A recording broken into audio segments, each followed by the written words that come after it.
One of my most common recommendations is to go into CRM and rename the account entity to be named companies. That way it's clearer to know when you're looking at accounts that this is really the place that you store information about all the organizations that you're in contact with, not just your customers.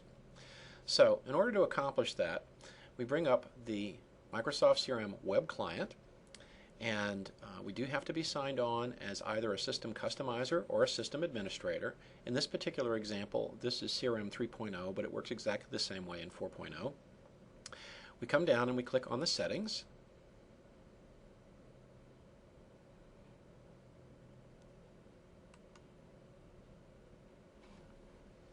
And then we click on customization. And then finally we click on Customize Entities. If you'll notice, Account is the top entity in the customizable entities list. So we simply double click on that. This will open up the account entity for modifications. So we come up where it says name under entity definition and we change that to company. And then we change the plural name to companies. Now you can use any terms that make sense for your particular organization, but in the consulting business we know a lot of companies, but only some of them are actually our clients. Okay, so that's the first part. I'm going to go ahead and save that. And at this point you could get away with just going ahead and publishing this.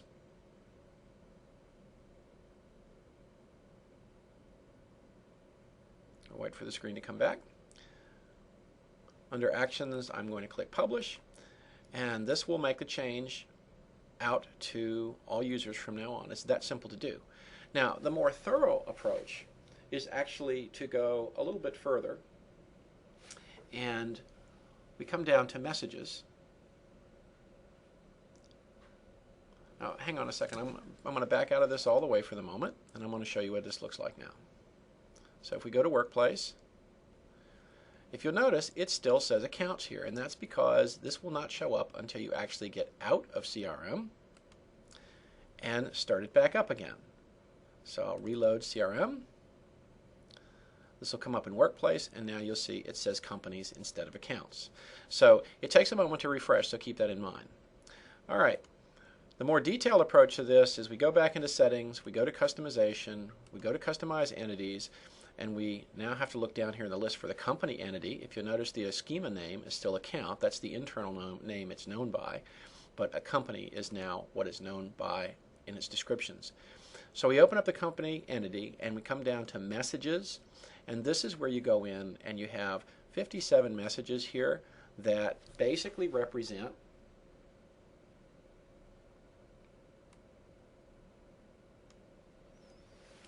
all of the different ways that this is displayed, and so you can go in and change each message. So for instance, the first message, a parent account or parent contact is present, and we would just change this to parent company. You have to do this 57 more times, but the bottom line is that when it's all said and done, then you're consistent throughout CRM, and it's as simple as that. Save and close, publish, and that gets it out to all the users, and you're done. And that's it.